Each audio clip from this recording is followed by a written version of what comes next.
talk, identity, and access management.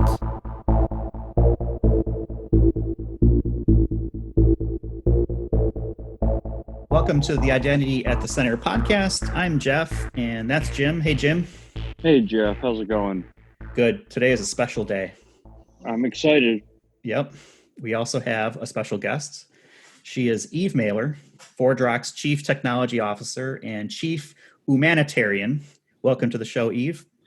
Thank you very much. Yeah, Chief UMAnitarian. That means I just founded and still run the User Managed Access work group at Kantara. That's pretty cool. How did that come about? Because that's been around for a little while, right? Has been around for a little while. Actually, the Kantara organization was new when we started User Managed Access. And it was, UMA actually started at the Internet Identity Workshop, IIW, when OAuth was newish. And we were looking for, how to give people control over their own data. And now we'd probably talk a lot more about privacy. Privacy is actually kind of cool and hip these days. Maybe it wasn't so much then, but I'm glad it is now. But UMA is now at version 2, like OAuth is at version 2, and it actually is built on top of OAuth 2. So there you go. So to educate our listeners, what is the difference between OAuth and UMA or UMA? Yeah, so OAuth helps people share access to their services with applications that they themselves use. That's a way to think about it. UMA actually goes a little bit farther. It builds on top of that capability of OAuth. It helps people share access to those services to not just applications they themselves use, but to other people in their lives. That's its main use case. So we like to say it's for Alice to Bob sharing. So I'm like looking at a screen now and I've got Google Docs up and there's a share button up in the corner. And I use things like, I don't know, TripIt. Well, I used to use things like TripIt back when I used to travel. Right, back in the day. Right. But, there's a lot of apps and services that have this capability to let you delegate access to other people, other parties in a constrained way to the stuff that you can do at those services, to the data at those services, even to like IoT devices. And each one of them has to actually implement that functionality itself. And UMA actually makes it easy in a standardized way, leveraging OAuth and actually leveraging OpenID Connect and things like that, to build that functionality into those services. And it actually makes it possible to build a kind of a dashboard or control console in a single place with a single service that you're using the kind of OAuth authorization server concept to control lots of different services where all of your data and your stuff lives. Without having to aggregate it into that one place. So it's kind of, hopefully a convenience for people. And it leverages the stuff we have, so to speak, lying around the house, OAuth and OpenID Connect and stuff. Yeah, and I feel like it's so cool. And you brought up privacy, just the idea that, in like, say, a healthcare use case, I as a patient could give someone access to some things and not other things. And I could use a web interface to do that. You can build around all these standards and services. And I don't know, to me, that's what the market's demanding now, is more control over our privacy. It's really big in Europe and maybe as Americans it's just starting to enter the conscience for more and more people.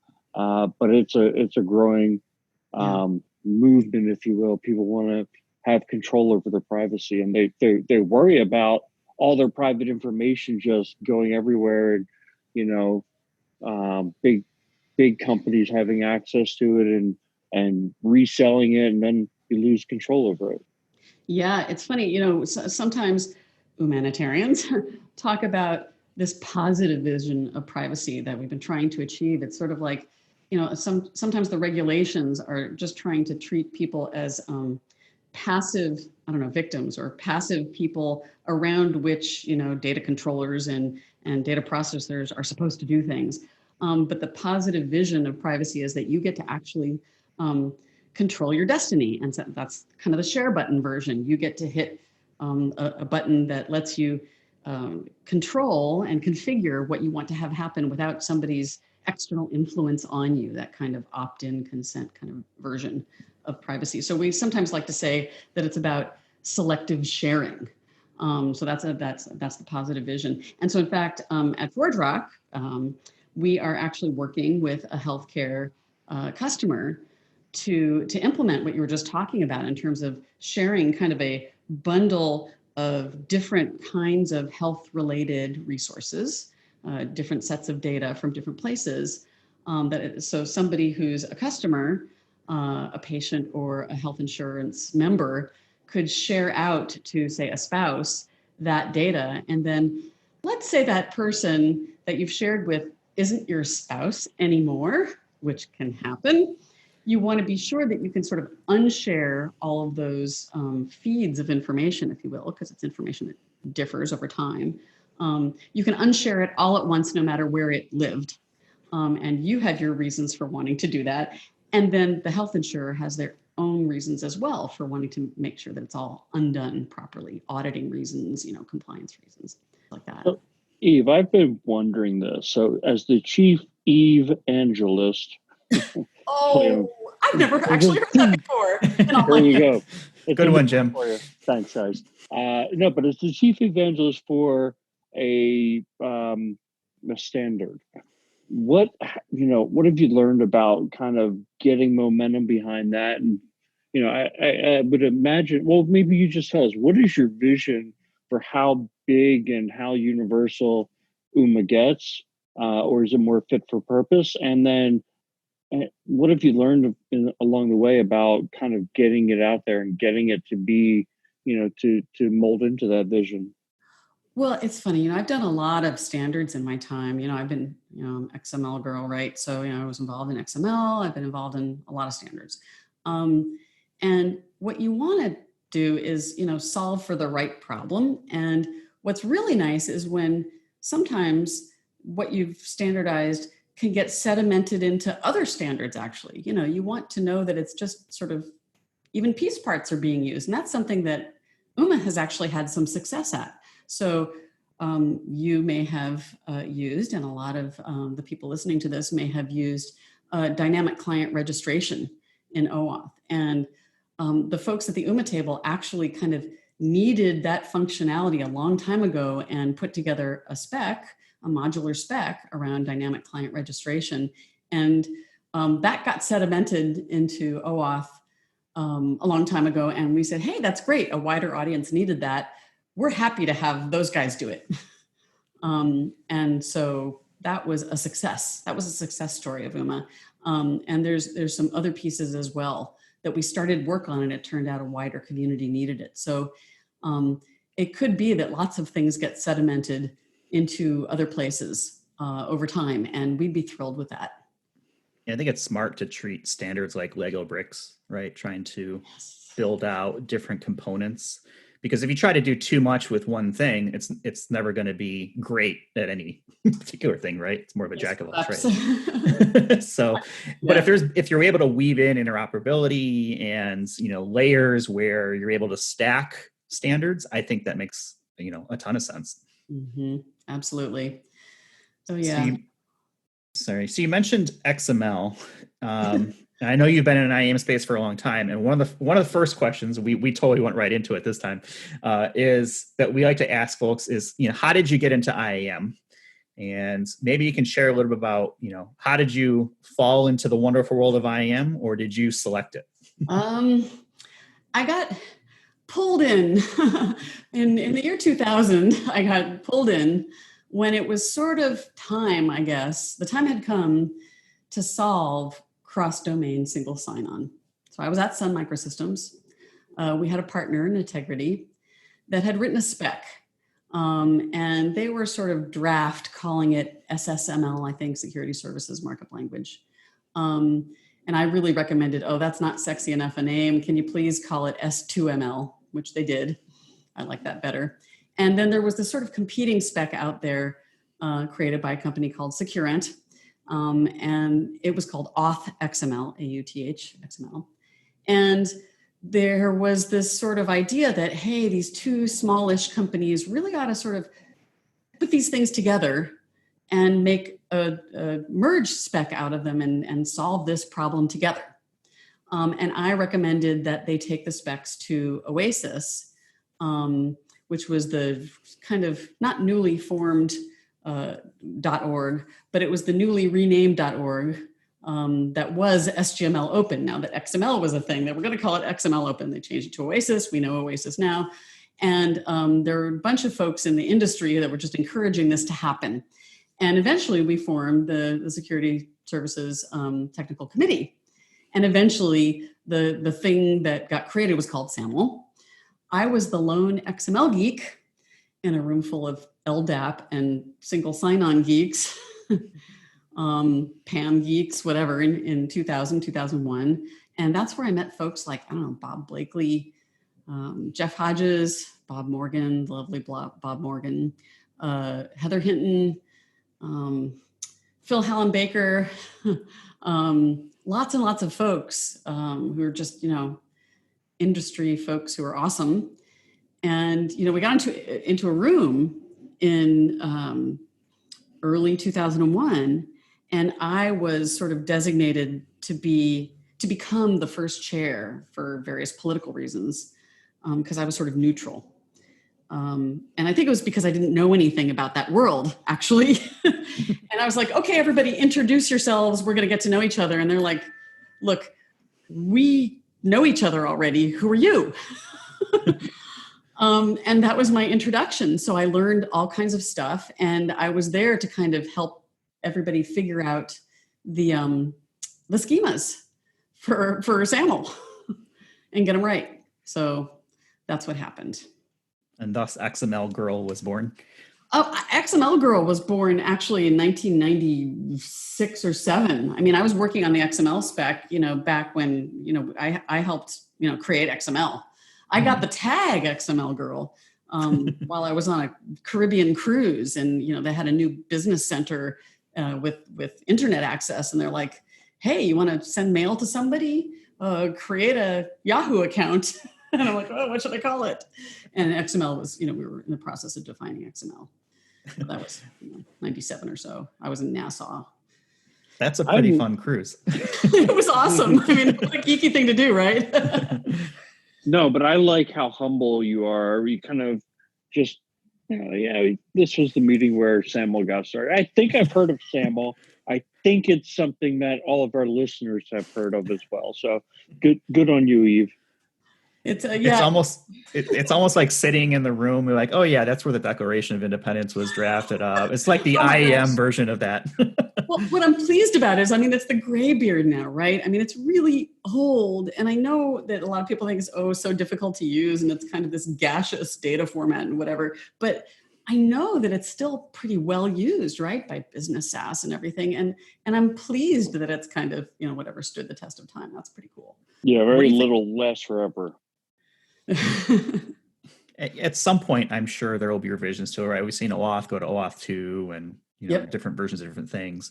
What do you think is the next big thing in the IAM space? Oh gosh, I thought hard, knowing you were going to ask me this. And there's lots of things that can happen. Lots of things I think will happen. I tried to pick something that is important to me. And there's one big thing that I think is going to happen that affects especially consumer IAM, but will affect all of IAM. I think that consent, as conceived of today, is in big trouble.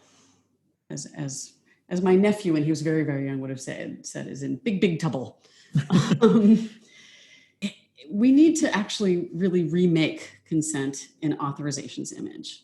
We've talked a little bit about UMA, and that's kind of one of the visions of it that I have.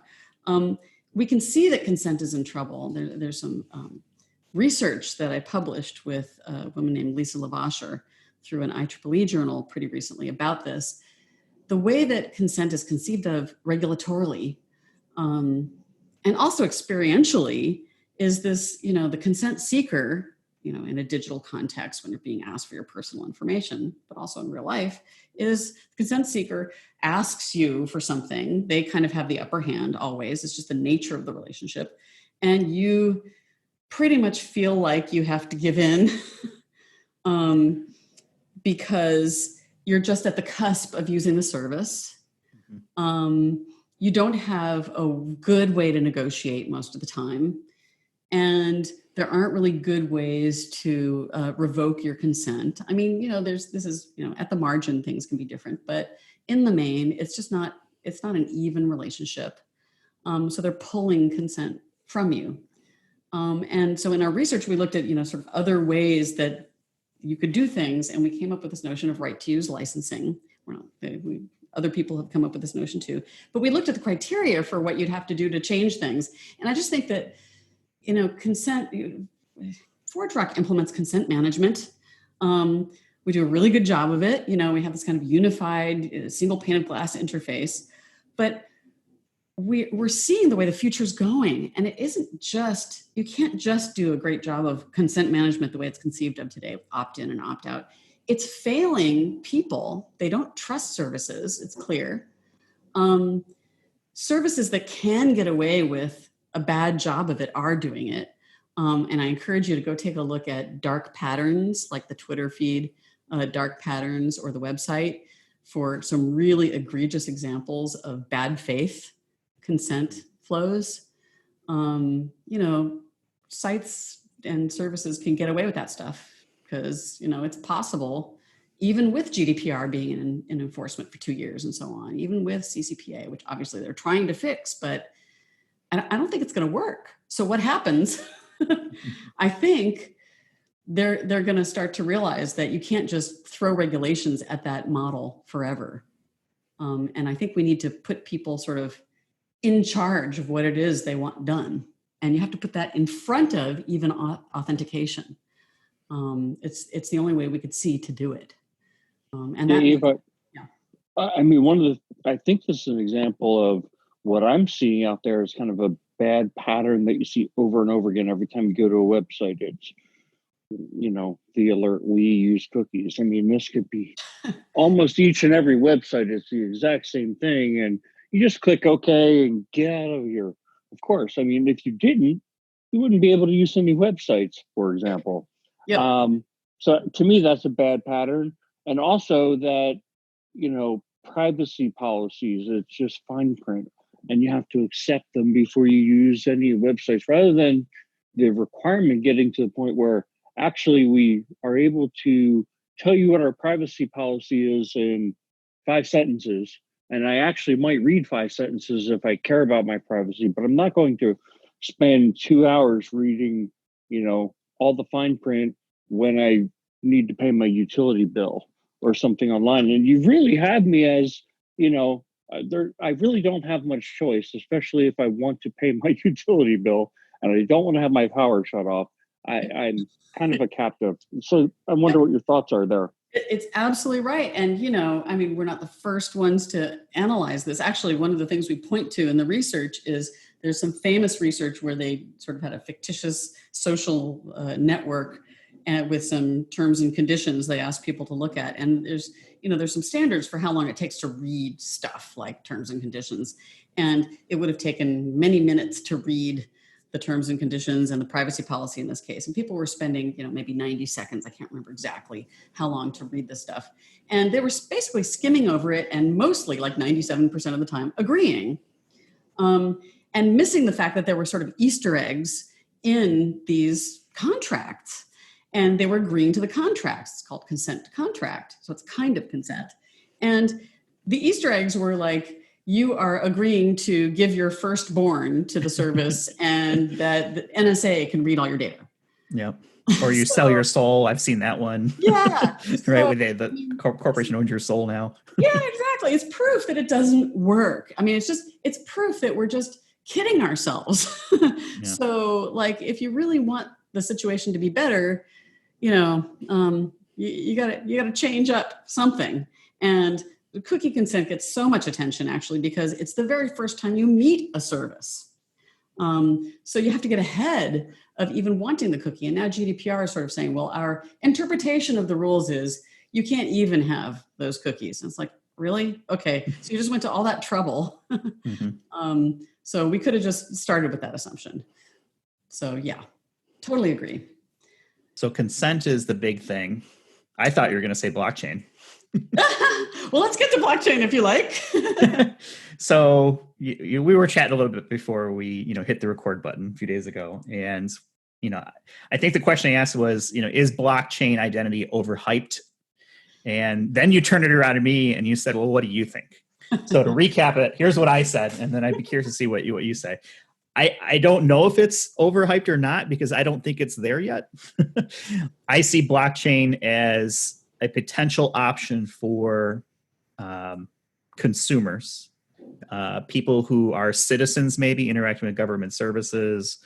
I see some interplay with privacy and consent and being able to, revoke things maybe based along that line. Finance, healthcare, education, maybe all have some play there. But I do not see blockchain identity happening inside of an organization's firewall, right? I don't see it replacing Active Directory, at least anytime soon for companies. So that's my hot take on it. What do you think? Yeah, I'm going to define my terms, first of all. Blockchain identity. I'm going to read that as roughly what some people will be willing to call self-sovereign identity, SSI, or decentralized identity. So I'm just going to shorthand it as SSI and maybe not let it stand for anything, just SSI. So I don't necessarily mean some identity system that has incidental blockchain somewhere in it. I mean, the thing that intends to have these properties of, bring your own identity using some of these standards involved in them. Things like, DIDs and VCs, decentralized identifiers and verifiable credentials, all that stuff. Short answer is, I do think it's overhyped. Yeah, I do. That said, I mean, ForgeRock is actually doing quite a lot of investigation around, being able to issue credentials and verify credentials and, integrate with application backends that, IT knows and loves. Absolutely. So we'll be prepared if somebody wants to do that. No question. But there's a lot of hard challenges here. And I mean, potentially not intractable challenges, but I've seen this movie, back when we called it user-centric identity. And I knew that situation extremely well. I was there, right? One of the things I see is the people who are involved deeply in doing a lot of these things tend to be IDP type people, issuers who have what they perceive to be valuable credentials. And I saw the same thing before when it was, hey, we've got a lot of valuable data and if we build it, they will come. And that meant relying parties. And so if you take issuers to be sort of approximately equivalent to IDPs and, verifiers, hopefully verifiers will be approximately, well, they are relying parties. They rely on others to do some work for them. You have to make systems that are that have little enough friction for relying parties to actually go to all this trouble, because it's a lot of technology. It's a lot of technology. It's a lot of decryption. It's a lot of work to put into place to get some attributes. Okay, to a first approximation attributes. There's other stuff I know. So that's one big question. Like, if we recall, OpenID Connect, when they were putting it together, those folks put a lot of testing together to ensure that relying parties would actually use OpenID Connect before they finalized it. And finally, after a year of testing, 2014, OpenID Connect 1.0 was born. But relying parties are the hardest audience to satisfy. So until there's a lot of sort of robust relying parties, verifiers going, I'm willing to really absorb these verifiable credentials, I don't think it's a done deal at all. Second thing that's a hard challenge is interoperability of wallets. I'm seeing deliberate, not just inadvertent interoperability problems of wallets that only handle some credentials. I'm seeing deliberate walled gardens of wallets. And if it's deliberate, you can't get over that. There's a business reason for it. Right. And It's almost like the next land rush is which network is going to become the next one. Yeah. And akin to that is we're seeing what Gartner calls blockchain consortia, which is basically circles of blockchain network trust. And it's no different from federations as far as I'm concerned. Yeah, it's almost exactly the same. Yeah. I mean, it's just a heavier or maybe more secure technology behind it, but it's absolutely federation. And this is my challenge with it is that I think you made a great point, Eve, is like there's a lot of technology behind this. So that means you have to be at a certain scale in order for it to be feasible. We talked about kind of networks based on university systems or healthcare systems, or they may be large enough that it would make sense and that the level of affiliation of the users is strong enough. But then, I and Jeff revealed we had this conversation the other day, so I've had some time to think about it, because my feeling was most of the universities and healthcare organizations that I've worked with, they've got bigger fish to fry, right? Rather than trying to be the identity provider around their system. So they're trying to solve more near and dear problems. Then I thought about governments, and then I with all that's going on in the world today, probably is also putting this in my mind. It's like, there has to be a level of trust for this to even be worth it. One of the things that I find is like there are some huge identity providers out there with Facebook and Google, and most of the clients that I work with, they're only going to use those for low risk use cases because the level of trust there, almost from a technology side, but just from the standpoint of like, are you doing your due diligence that we want to do to make sure that who the person is who they say they are? We just don't have that level of trust. And I really don't think that wholesale people are going to adopt governments doing that either.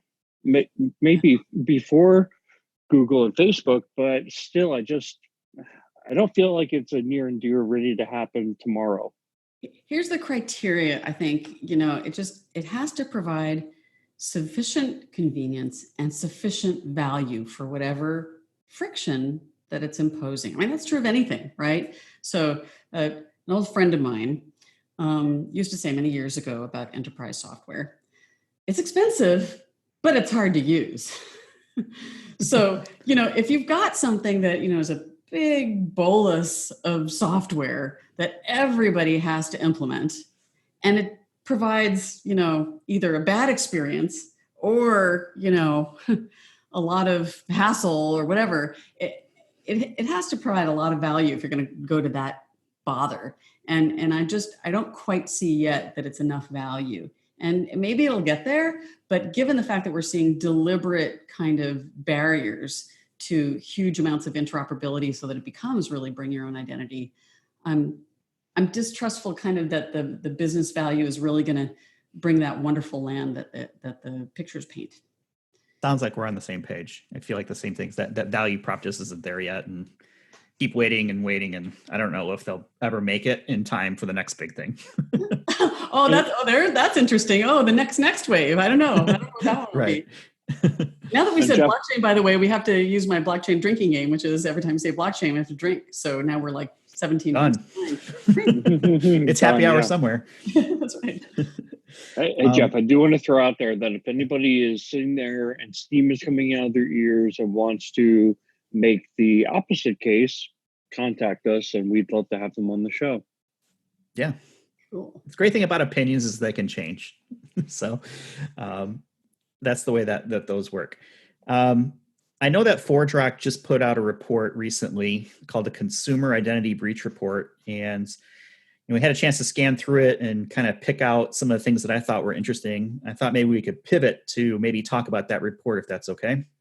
Absolutely. And I'm sure somebody's going to listen to this and say, well, of course, once the data is all in everybody's wallets, it'll be so much more secure and then it'll solve everything. It's like, okay, well, let's put all of the infrastructure in all the places and it'll work.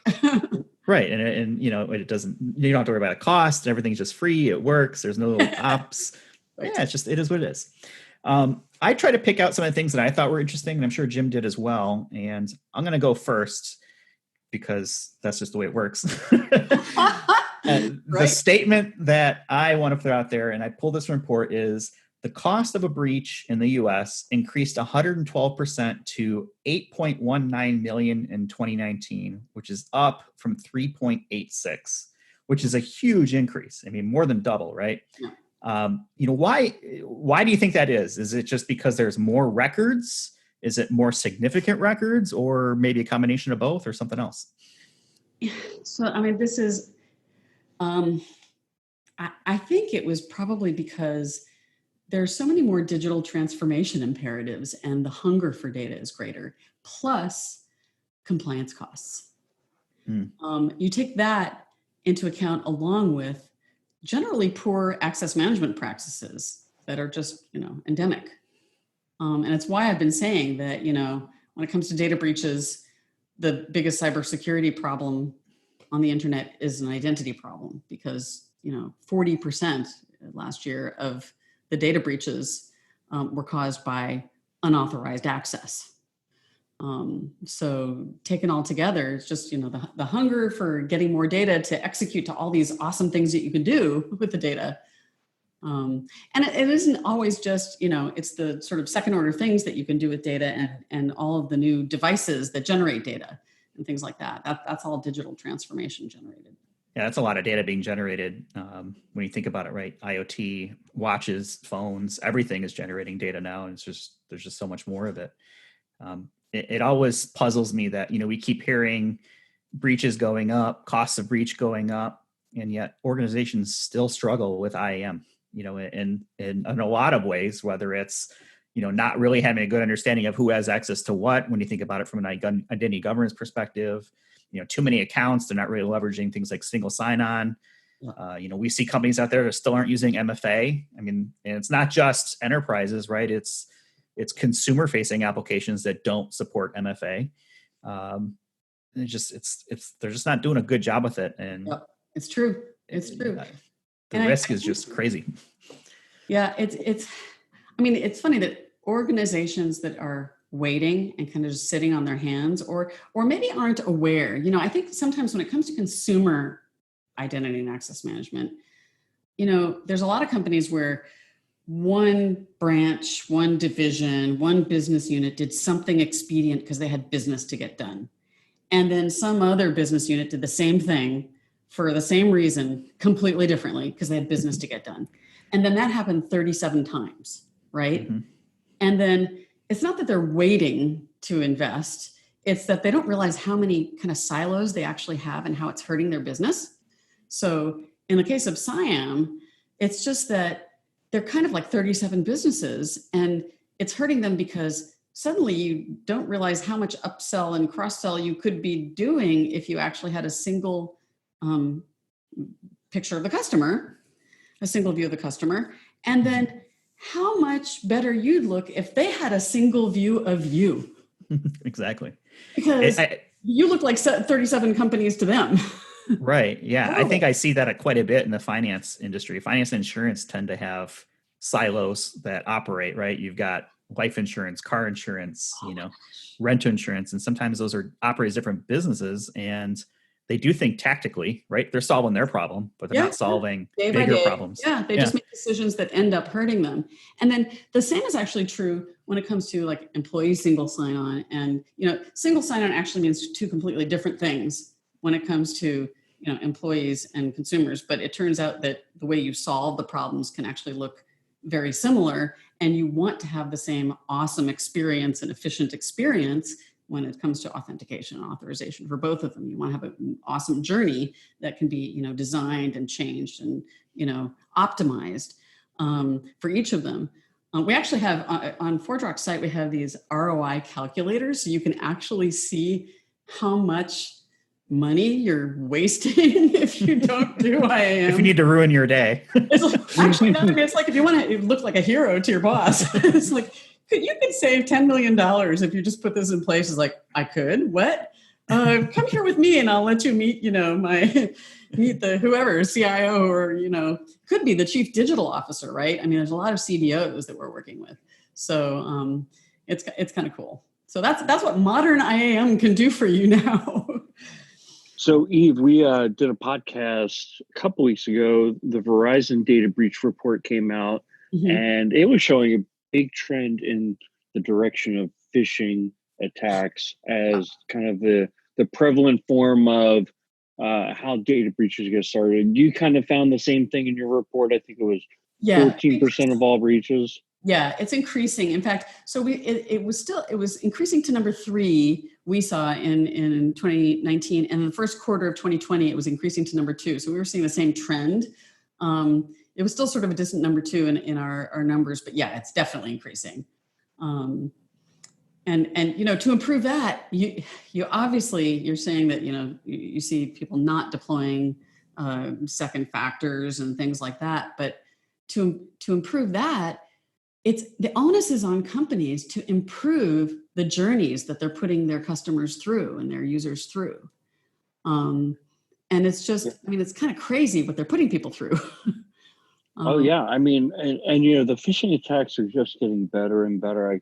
I got one in my email today. It was, posed as Netflix, and my credit card needed to be re-entered, of course. And the thing was, the way it was worded was, your credit card is expired. And I had a credit card recently expire. And so on several websites, this was actually happening in my life. I'm assuming everybody goes through this, every, couple of years, you have one of your credit cards expire, and it kind of daisy chains through whatever services. So, but I looked at it, I was like, I just would never, I just have because of the industry I'm in, I will not allow myself to fall for a phishing stunt.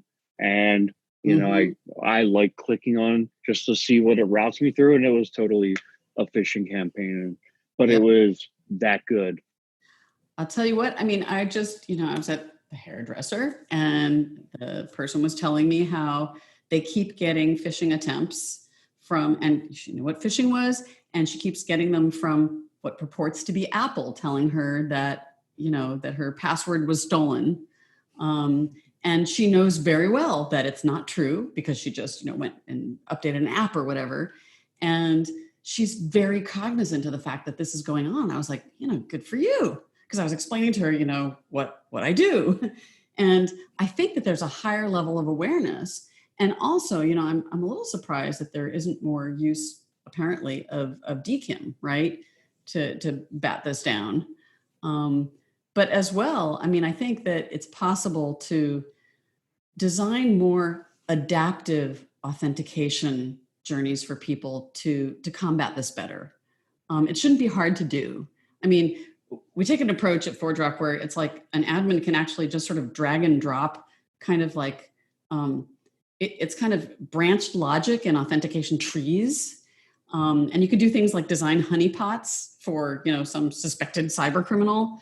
And then we do it, we call it sort of putting your known user on an express lane so that they get a great experience. Right. And then, make the bad guy jump through hoops. And then that way you can start to actually get this much more adaptive way of behaving. But it takes a little bit of design on the admin's part. And then as you discover through whatever A/B testing that, for an under $5 purchase, we kind of don't care about, that much, we're losing a little bit of money, but you can sort of optimize your business goals. I think it makes a lot of sense. I don't think organizations typically take that approach. Again, I think they're thinking, tactically. But it is what it is, I guess, until it gets better. One of the areas and businesses that I thought are maybe verticals would probably be the right word that seems to struggle quite a bit with IAM is healthcare. Mm-hmm. They were a big target, and they continue to be the biggest target. It seems like for everyone going after them. But at the same time, it seems that a lot of healthcare organizations don't really invest as much as they probably should be into their IAM infrastructure, whether it's internal, external, et cetera. Yeah. Well, I think, what's something that if you're in the healthcare field and you're listening to this, how do they get better at that? How does someone make the case to someone who does control the budget to say, this is something that we really need to take seriously? Well, healthcare is getting more digital, obviously, in the current environment. You can have, at this point, we've had incidences of where you have to 100% kind of remote onboard somebody.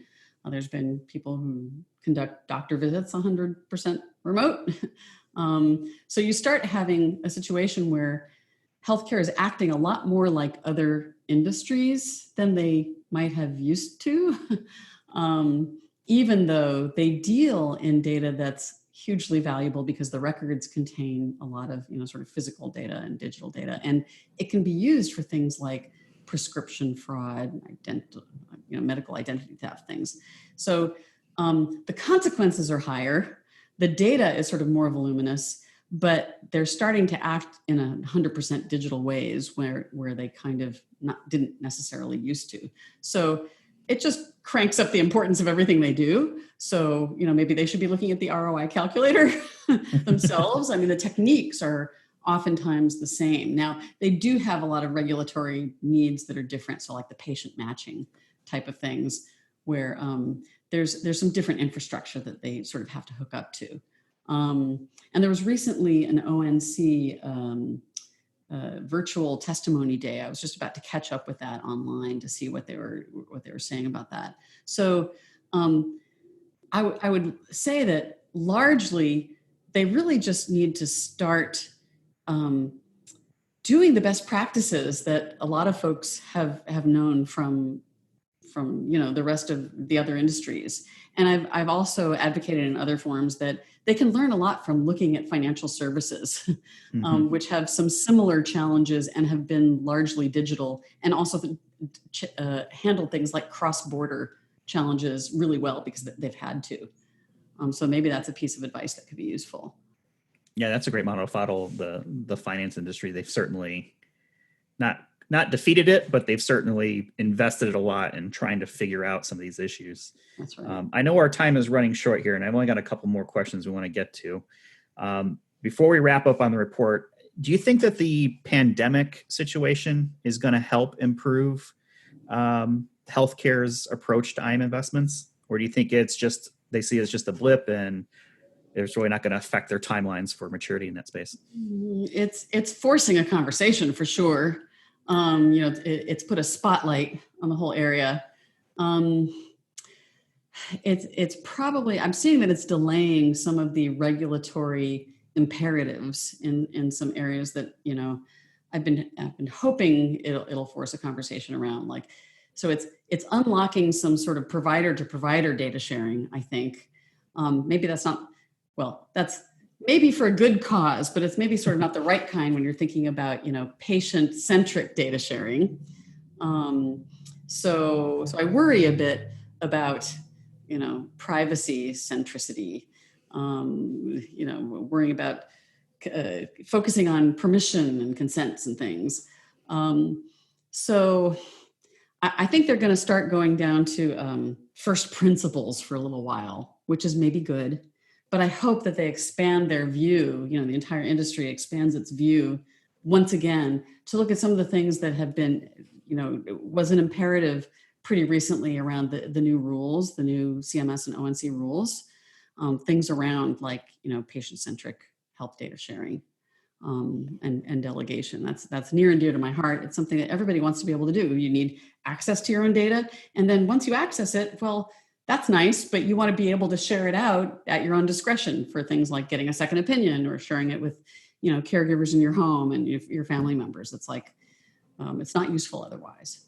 So I hope that the pandemic situation won't delay or prevent healthcare IAM investments of all sorts. Yeah, my biggest concern for healthcare is I think that they had to disallow elective procedures for so long. And I think that's a major source of income for most hospitals. And they're just going to feel the budget pinch. I mean, it's not that security or privacy has become less important. If anything, it's become more important. However, they're going to have to get by in these tough times. That's my not so optimistic view of the world, I guess. It's a really good point. I mean, I think that was an unintended consequence of this whole sort of stay home thing. I don't think that they thought about the whole elective procedure, discretionary part of healthcare and healthcare being a business. So that's unfortunate. I guess it depends where you're in the world, but in the US, at least it's a business. That's for sure. Yes, that's right. That's right. All right. So let's start to wrap things up here, because I know that, we want to be respectful of time. I forgot to mention this before, but the Identiverse conference starts next week, or today, if you're listening to this on when we plan on publishing it. Are you going to be attending or presenting anything this year? Yeah, I certainly hope to attend as much of it as possible. I will be moderating a panel on next-gen authorization. It's not your grandfather's OAuth, with 4 distinguished panelists. Very excited about that. That'll be, I think that's a little bit later on in the Identiverse proceedings. But I was, for the first time, a content committee person and helped sort of shuffle along a lot of authorization content. And I'm very excited to have helped bring that to people, and that'll start to appear shortly. So I'm excited about Identiverse. I'm only just sad that ZZAuth can't play Identiverse this year. I was going to ask you about ZZAuth. So for the folks who don't know, what is ZZAuth?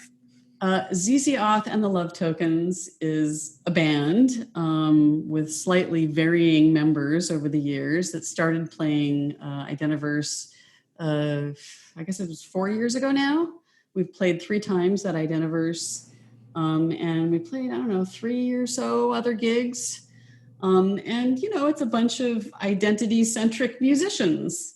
And, we're a good time cover band. And gosh, I formed it with, I formed it with Vic Lanzelotti first and foremost, but we found folks like Alex Weinert and Pam Dingle and Curtis Cray, Barry Sadamond, and we grew and grew. We got better and better, I hope. We found folks like Justin Richer, and I think we had 10 folks in it last time we played, and we were at the museum in DC last time, and it was a blast. And the song we played at the end was "Who Are You" by The Who, and it was just a lot of fun. And we're a band. That's it. Yeah, and I'll throw in there that as uncool as a identity-centric cover band may sound, you guys kick some arse. I mean, I've seen you play, and thank really you, good. Sir. Thanks. I can say we had a good time. We always have a good time. You can actually find videos on YouTube of you guys performing. So if you're not familiar, if you haven't seen them at a conference, are you guys going to do anything virtually this year since conferences aren't happening? People were asking us to do some things, and we toyed with the idea of doing a virtual recording, and it sort of didn't take off, but maybe we'll have to do something. I surely miss it. Okay. All right. Well, Jim and I certainly appreciate your time today. I think we covered just a lot of ground with just learning more about background, UMA, and why we both think blockchain is not the next big thing. The Consumer Identity Breach Report. I'll be sure to put a link to that report in the show notes for people who are listening, so that way they've got an easy way to get to it. And, I think with that, are there any last notes or comments that you want to throw out there for us, Eve? The breach report is a great resource. I hope people check it out. Also, I was mentioning the ForgeRock ROI calculator. There's actually several calculators, and people might want to check that out. And I just had a great time chatting with you guys. I really appreciate the opportunity. Yeah, this was a great conversation. I certainly appreciate it. And I think with that, we're going to go ahead and wrap it up and leave it there for this week. And thank everyone for listening. If they've got questions or comments, you can always email us at questions@identityatthecenter.com, or feel free to look us up on LinkedIn and shoot us a message there. And we'll go ahead and leave it there for this week. Appreciate it. And thanks for listening. Take care, all.